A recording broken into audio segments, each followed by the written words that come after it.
వి gold trusted gold buyers తాకట్టులో ఉన్న బంగారాన్ని విడిపించి ఈ రోజు ఉన్న మార్కెట్ ధరకే కొనబడును. మరిన్ని వివరాలకు సంప్రదించండి 7710777720.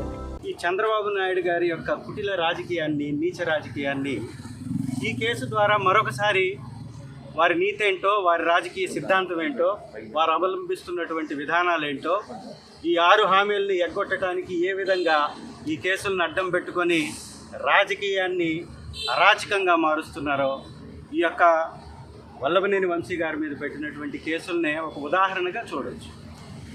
వారి మీద పెట్టినటువంటి కేసులో ప్రధానంగా ఎవరైతే ఆరోపించారో, ఎవరైతే కేసు పెట్టారని చెప్పారో సత్యవర్ధన్ అనేటటువంటి వ్యక్తి వారు పెట్టినటువంటి కేసు ఆధారంగా అరెస్ట్ చేశారు. ఆ కేసులో సత్యవర్ధన్ మీద ఎలాంటి అపహరణ కానీ, ఎలాంటి నిజాలు కానీ లేవు అని తెలిసిపోయిన తర్వాత దానికి సంబంధించిన కస్టడీ కూడా ముగిసిపోయింది. సత్యవర్ధన్ ఇచ్చినటువంటి వాంగ్మూలంలోనే చాలా స్పష్టంగా ఎలాంటి సంబంధం వంశీ గారికి లేదు అని తేటతెల్లం అయిపోయిన తర్వాత 10వ తారీఖు జడ్జి గారి ముందు వాంగ్మూలం ఇచ్చిన తర్వాత 11వ తారీఖు కిడ్నాప్ చేసినట్టుగా వీడియో రిలీజ్ చేసినటువంటి ఈ కూటమి విఫలం అయిపోయింది కేసులో. సో దానిలో ఎలాంటి సాక్ష్యాధారాలు లేవు, నిజము లేదు. ఇది ప్రజలలో పెద్ద ఎత్తున చర్చనీయాంశం. వంశీ గారికి పెద్ద ఎత్తున మద్దతు వచ్చేసింది. దీని నుంచి తప్పించుకోవాలి, వంశీ గారిని ఒక నేరస్తుడిగా, ఒక కబ్జా చేసే వ్యక్తిగా, వారి వ్యక్తిత్వాన్ని హననం చేయాలి. దీన్ని పనిగా పెట్టుకున్నటువంటి చంద్రబాబు నాయుడు గారు మరో కొత్త 20 కేసులను సృష్టించేశారు.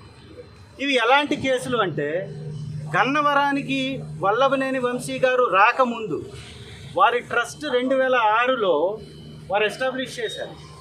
2004లో అయినటువంటి ఒక కేసు, 2004లో ఒక తండ్రికి 3 కూతుళ్ళకి మధ్యలో జరిగినటువంటి ఒక ఆస్తి తగాదాన్ని, ఒక 3 కూతుళ్ళలో 2 కూతుళ్ళకి తనకున్నటువంటి ఆపేక్ష కొద్దీ, తన ప్రేమ కొద్దీ ఒక పెళ్లి చేసుకొని వెళ్ళిపోయినటువంటి కూతుర్ని కాదని 2 కూతుళ్ళకి ఒక తండ్రి అప్పచెప్పేశాడు. వీళ్ళ ద్వారా వారికి ఆ ఆస్తిని ఇచ్చేశాడు.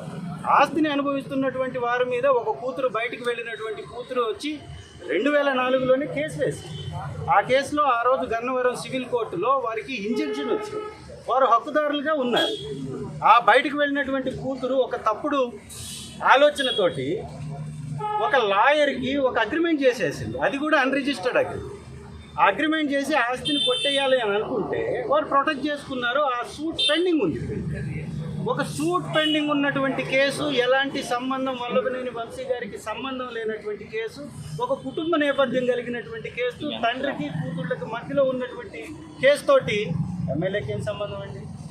సిగ్గుపడరా ఇలాంటి ఒక తప్పుడు కేసు పెట్టడానికి? అలాంటి కేసుని బనాయించి వీరిదేదో పాత్ర ఉందని చిత్రీకరించి వారి మీద 21 సంవత్సరాల తర్వాత ఒక క్రిమినల్ కేసు పెట్టడం, ఇది చరిత్రలో ఎప్పుడు కూడా జరగలేదు. ఒక సూట్ పెండింగ్ ఉండి కోర్టులో ఉన్నటువంటి కేసు మీద సివిల్ కేసు కట్టడం, అది కూడా ప్రధాన ముద్దాయిగా A1గా పెట్టడం, అది కూడా నాన్ బెయిలబుల్ కేసు పెట్టడము, వారిని జీవితకాలం జైల్లో ఉండేలాగా ఆ కేసులు బనాయించడం ఒక తప్పుడు సంస్కృతి కాదా? ఇది వారు చేస్తున్నటువంటి అక్రమ మార్గాలకి నిలువెత్తు నిదర్శనం కాదా?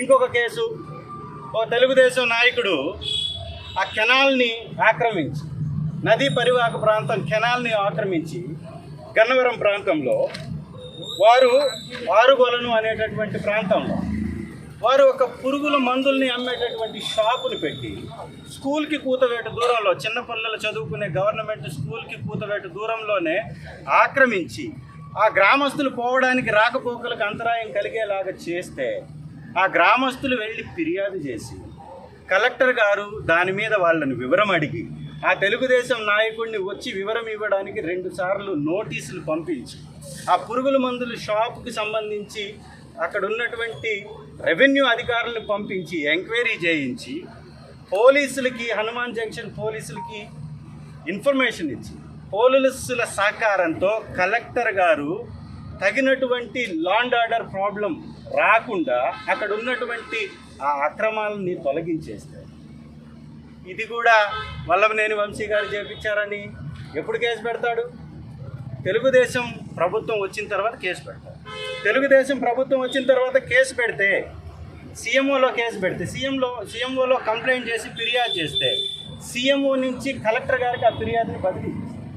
బదిలీ చేస్తే కలెక్టర్ గారు చాలా స్పష్టంగా ఇది ఎవ్వరి యొక్క ప్రోద్బలం లేదు, అక్కడ కన్సర్న్ ఎమ్మెల్యే గారికి సంబంధం లేదు, తగినటువంటి process law and order problem రాకుండా నియమాలకి వ్యతిరేకంగా ఆక్రమించి నిర్మాణం చేసినటువంటి దాన్ని తొలగించడం జరిగింది.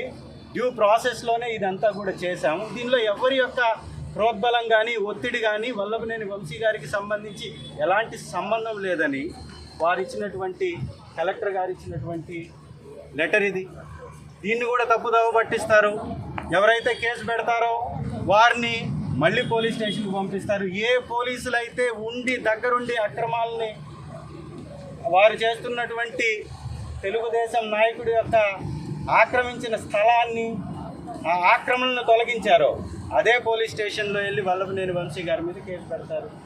ఆ కేసు మీద కూడా నాన్ బెయిలబుల్ సెక్షన్లు పెట్టి వారిని అరెస్ట్ చేసేటటువంటి, వారిని మళ్ళీ ఇదే విధంగా కస్టడీ కొనసాగించేటటువంటి ప్రయత్నం చేస్తారు. ఇంకొకటి, శ్రీధర్ రెడ్డి అనేటటువంటి వ్యక్తి ఒక మైనారిటీ సోదరుడికి ఎలాంటి పేపర్లు లేకుండా 3 లక్షలు ఇచ్చారంట. ఆ 3 లక్షలు ఇచ్చిన తర్వాత దఫాల వారిగా అదే కుటుంబానికి ఎలాంటి పేపర్లు లేకుండా 84 లక్షలు వడ్డీలు అసలు అంతా కల్పించాడంట. ఇచ్చి ఆ తీసుకున్నటువంటి వ్యక్తి చనిపోయాడంట, మైనారిటీ సోదరుడు. వాళ్ళ భార్య ఖాజా బేగం గారు వారి దగ్గర ఉన్నటువంటి పొలానికి సంబంధించినటువంటి పేపర్లన్నీ కూడా ఈ శ్రీధర్ రెడ్డి అనేటటువంటి వ్యక్తికి ఇచ్చేస్తుందంట. మరిన్ని వీడియోస్ కోసం ఛానల్ ని సబ్స్క్రైబ్ చేయండి. లేటెస్ట్ అప్డేట్స్ కోసం వాట్సాప్ ఛానల్ ని ఫాలో అవ్వండి. ఆ లింక్ డిస్క్రిప్షన్ లో ఉంది.